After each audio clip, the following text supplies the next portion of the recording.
형 혹시 형도 땅 있어요? 땅은 없고 그냥 집 하나 있어. 근데 땅 살려면 한 몇 억 있어야 되지 않아? 아이, 뭔 소리. 아니고요. 몇백만 원이나 몇천만 원에서도 우리가 땅 투자를 시작할 수 있어요. 한 지금 500만 원 정도는 있는데. 비자금?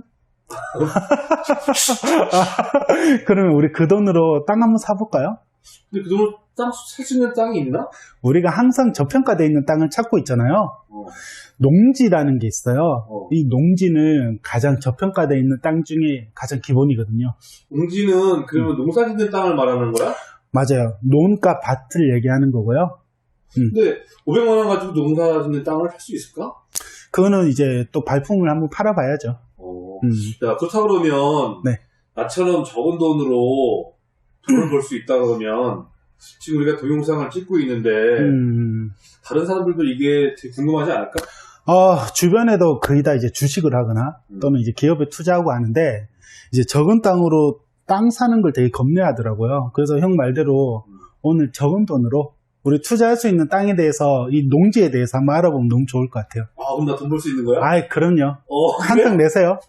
자, 그럼 한번 시작해볼까요? 시작해볼까? 고고! 고고! 이 땅.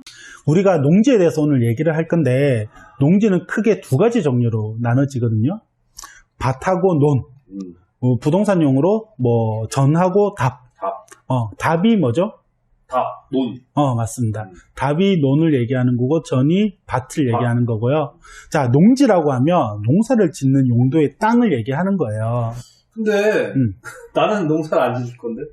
그렇죠. 그래서 농지를 사기 위해서는 두 가지 거래 조건이 발생됩니다. 자, 첫 번째, 우리는 농지를 사기 위한 자격증이 있어야 돼요. 아니, 시험 봐야 돼? 그건 아니고요. 농지 취득 자격증이라 해서 농취증이라는 게 있거든요. 이거는 해당 읍사무소나 면사무소에 가서 뭐 이렇게 신고를 하면 되는데 신고 서류가 필요하고 그 서류 중에서는 우리가 이 농지에서 어떤 농사를 어떻게 짓겠다라는 이제 농업 경영 계획서가 있어야 돼요. 그러면은 사업할 때 쓰는 사업계획서처럼 똑같습니다. 그럼 다 일일이 타이핑해가지고 만들어야 돼? 아니요. 현장에서 받아서 이렇게 직접 자필로 적어도 되고요. 다운로드? 다운로드 받거나. 양식이 있다고? 네네, 그렇죠. 그렇게 하면 되고, 근데 우리가 농취증이 얼마나 중요하냐면 경매를 하는 사람들이 많잖아요.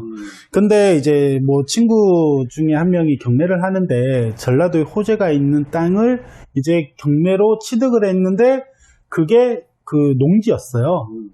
근데 이 친구가 이제 입찰을 하고 낙찰까지 되고 나서 굉장히 이제 좀 기쁨에 취했었어요. 근데 한 일주일 정도 지났나? 되게 울상인 거예요. 너 왜 그래? 라고 하니까 낙찰권하고 그 보증금하고 다 날렸대요. 보증금도 날려? 네. 왜 그랬냐면 농취증을 우리가 이렇게 발급하기 위해서 신고하고 나서 한 5일 정도 걸리고 경매에서 뭔가를 취득하기 위해서는 영업허가 결정권이 한 7일 정도 걸리거든요. 그 7일 안에 농취증이랑 뭐 이런 제반 서류를 내야 되는데 이게 농지에 대한 개념이 잘 없고 경험이 없었다 보니까 농취증을 못 낸 거예요. 그렇기 때문에 우리가 이 걸리는 시간 또 잘 계산해서 뭔가 이렇게 농지를 취득해야 된다라는 사례가 하나 있었다라고 얘기를 뭐 한 게 하는 거고요. 그리고 두 번째 거래 조건이 뭐냐면 제촌 자경의 의무가 있다라는 거예요. 제촌 자경이 뭐야? 제촌 자경은 말 그대로 그 소유한 땅에서 근처에서 살면서 직접 농사를 지어야 된다라는 의무인데요. 아니 그럼 나는 서울 사는 사람들은 못 사겠네? 그 방법은 또 있죠. 그 방법은 제가 또 말씀을 드릴게요. 우선 제천 자경에 대한 의미를 좀 더 구체적으로 풀어서 좀 말씀을 드릴게요. 자, 제촌은 뭐냐? 소유 농지에서 거주지가 20km, 지도상 직진거리로 20km 이내에 있어야 된다라는 의미이고, 자경은 뭐냐? 소유주가 농사를 짓거나 직접 또는 농경작의 50% 이상, 반 이상의 참여를 꼭 해야 된다라는 의무거든요.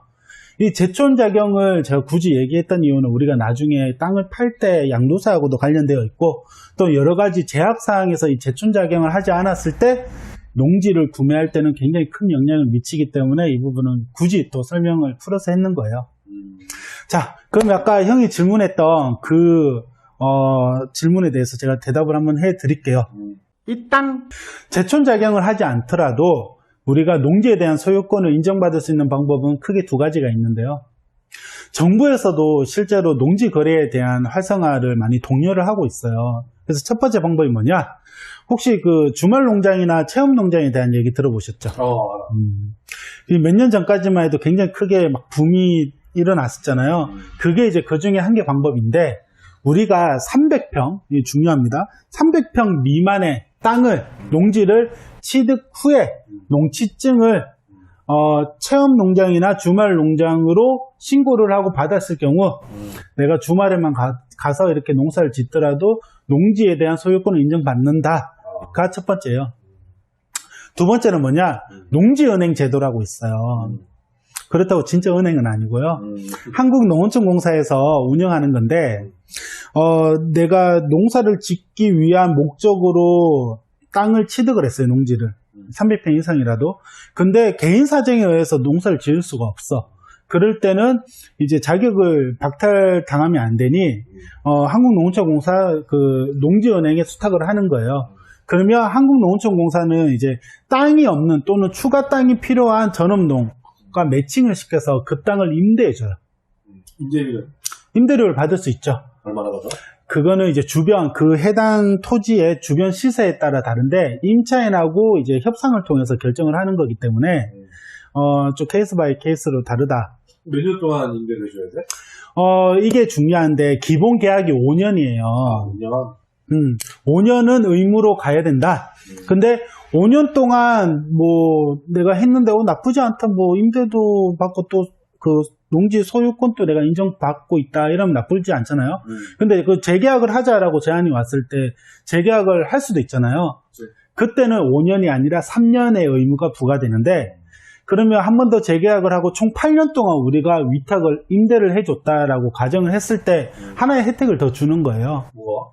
8년 동안 우리가 만약에 위탁 임대를 하잖아요. 그럴 경우에는 양도세에서 절세에 대한 혜택을 줘요. 얼마나? 그거는 이제 세무편에서 다시 한번 좀 정리해서 말씀드릴게요. 이 땅. 자, 우리가 농지를 소유할 수 있는 방법 두 가지에 대해서 지금 얘기를 했고요. 이제는 농지 취득을 했을 경우에 절대적으로 주의해야 되는 두 가지 주의사항에 대해서 좀 얘기를 해볼게요.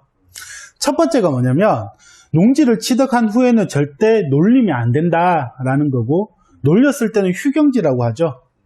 휴경지가 됐을 때는 항상 지자체에 있는 공무원들은 특히 지방 같은 경우는 항상 이렇게 단속을 나가요. 그래서 다 농사를 짓고 있는데 이쪽 밭에는 농사가 안 짓고 있는데 외지인이 이걸 산 것 같아, 의심스러워. 그럼 나와서 계속 보고 사진을 찍어가요.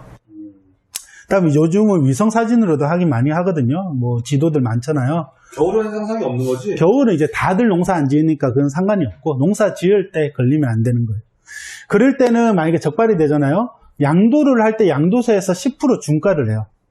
10% 중과된다는 거는 우리가 내야 되는 양도세에서 또 10%를 더 중과한다는 거니까 굉장히 큰 불이익이다라는 거고요. 자, 두 번째는 뭐냐면 농지 전용 허가라는 거를 통해서 우리가 농취증, 아까 얘기했던 자격증을 취득을 한 거잖아요. 그치. 근데 우리가 같이 아까 뭘 내야 된다 했죠? 그거 뭐 사업계획서 같은, 땅 계획서 같은 뭐. 맞아요. 네. 농업 경영 계획서를 내야 된다 했잖아요. 근데 땅을 처음에 취득하고 2년 이내에 그 계획서대로 이행하지 않았을 때는 그게 이행 강제금이라는 게 부과되면서 그 땅 자체가 강제 처분이 돼버려요. 처분된다는 게 뭐야? 그럼 땅을 국가에서 팔아버리고 경매식으로 팔아버리고 처분시키고 그 아까 이행 강제금이라는 걸 회수해버리는 거죠. 나 어떻게 그래? 손해보는 거죠. 다? 그쵸. 약속을 어겼으니까. 오. 그러니까 그게 처음에 이제 농취증을 이제 취득할 때 다 서약을 하는 거예요. 요 두 가지 사항 꼭 주의하시기 바랍니다. 이 땅. 자, 우리가 농지 취득 후에 주의해야 되는 점 두 가지에 대해서 제가 알려드렸잖아요. 그 두 가지 주의사항을 감안해서 좀 빠져나갈 수 있는 구멍. 팁? 팁을 좀 드릴게요. 많이 이제 사실 하는 경우이기도 한데, 우리가 농지를 취득하고 사실 뭐 고의가 아니라 어쩔 수 없이 농사를 못 짓고 놀려야 되는 경우가 생길 수도 있잖아요. 그렇지. 그럴 때는 어떻게 하냐면 실제로 전업농 농민에게 무상으로 임대를 해줘요. 제가 어릴 때는 이제 농촌에서 자라다 보니까 우리 집은 쌀을 사본 적이 없는데 기억이 없거든요. 생각해보면 항상 쌀 가마니째로 이렇게 왔었어요. 그게 아마 이런 사례였던 것 같은데, 사실 무상으로 이렇게 임대를 해줬을 때 뭐 쌀 농사나 이제 짓는 작목을 수확해서 일부 나눠주는 그런 농촌의 정 같은 게 있더라고요. 근데 여기서 정말 또 꼭 지켜야 되는 게 뭐냐면, 이렇게 농지를 내가 직접 농사 짓지 않고 개인에게 임대하는 거는 계약서를 적으면 안 된다. 이 행위 자체가 불법이에요. 그렇기 때문에 구두로 서로 믿을 수 있는 분끼리 이렇게 거래하는 게 아마도 농지 취득 후에 혹시나 땅을 놀려야 될 때 팁이 아닐까 생각하고 요까지를 얘기 드릴게요. 자, 이제 형, 우리 실제로 논하고 밭 있는데 한번 가서 또 다른 얘기 살짝 한번 해볼까요? 그래? 가시죠. 가. 이 땅 투자를 하기 위해서는 논이 좋아, 밭이 좋아? 땅을 선택할 때는 항상 진리가 있어요. 돈 되는 땅을 사라. 더 좋은 땅은 돈 되는 땅입니다. 우리가 지금 농지 얘기를 하고 있는데요. 농가 밭이 있잖아요. 이 논밭이 뭐가 다른지에 대한 개념이 있어야 돼요. 일단 논은 물을 채워서 농사를 짓는 땅이고, 밭은 물을 뿌리고 물을 주면서 농사를 짓는 땅이에요. 그렇죠? 그렇기 때문에 우리는 농가 땅에 대한 특징을 하나씩 좀 살펴볼 필요가 있다. 자, 논은 항상 물을 채워야 되기 때문에 국어라고 논두렁이 있어요. 논두렁. 논두렁 맞죠? 논두렁이 있는데 그 논두렁이 있는 부분과 항상 상대적으로 밭에 비해서 이렇게 꺼져 있어요. 지금 우리 여기 서 있는 땅이 밭이고 뒤에가 논이잖아요. 여기도 그렇듯이 상대적으로 길가에서 논을 보면 약간 땅이 꺼져 있다는 특징이 있어요. 물을 담아야 되니까. 그쵸. 그런 특징 때문에 있는데, 우리가 결국 부동산 투자를 한다는 거는 뭔가에 대한 건축 행위를 한다라는 얘기라고도 할 수 있잖아요.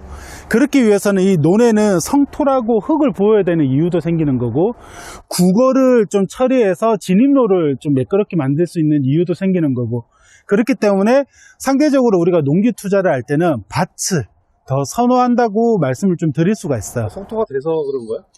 아니, 성토가 됐다기보다는 밭은 농사 지을 때 굳이 이렇게 꺼져 있어야 될 이유도 없고 국어가 있어야 될 이유가 없기 때문에 그렇다라고 얘기를 해줄 수 있고요. 그러면 아까 뭐 말씀 주신 질문 중에 어떤 게 더 낫냐라고 했을 때 굳이 대답을 하자면 밭을 더 선호한다 라고 이제 결론을 낼 수 있다. 근데 밭을 투자할 때는 좀 크게 주의해야 되는 사항이 두 가지가 있는데, 첫 번째는 이 토질에 대한 검사를 꼭 해야 된다라는 부분이에요. 이 토질 검사는 어떻게 하는지 혹시 아세요? 어디 의뢰를 해야 될까요? 연구소에? 흙을 파야 되나? 흙을 우선 사부를 한 삽 파서, 되게 간단해요. 파서 농업기술센터에 가져다 주면 돼. 돈은? 그 무료로 서비스를 해줘요. 공짜야? 그럼요. 그렇기 때문에 15일 정도 기간이 소요가 되고요. 꼭 토질 검사를 해서 여기 밑에 토목공사 할 때 안반이 있는지 뭐가 있는지를 꼭 알아야 되고, 물론 농사를 지을 때도 이 흙이 얼마나 좋은지를 확인하기 위해서는 꼭 그 절차를 한번 거치는 게 좋다라는 팁을 한 개 드리고요. 두 번째는 뭐냐면, 지금 항상 밭에는 이런 장목이 있어요. 근데 장목에 지금 열매가 없죠. 가을이니까. 이렇게 열매가 없고 수확이 끝난 밭에는 이게 제거가 되는데, 이거 다 없애야 되잖아요. 제거가 되는데 만약에 막 주렁주렁 열매가 있어. 그러면 농지법에 의해서 불법이 돼요. 그렇기 때문에 우리가 이 밭을 선택할 때는 어떤 작목이 이렇게 여기에서 농사가 되어지고 있는지를 꼭 봐야 되고, 그리고 시기적으로 봤을 때 수확 후 그 시기를 노려라 라는 팁을 드릴 수 있을 것 같아요. 그럼 봄에는? 봄에는 좀 위험하겠죠. 수확 전이니까 아무래도. 그렇기 때문에 상대적으로 지금 같은 시기가 참 좋다. 가을, 겨울? 그렇죠. 근데 좀 주의해야 되는 작목이 있어요. 뭘까요?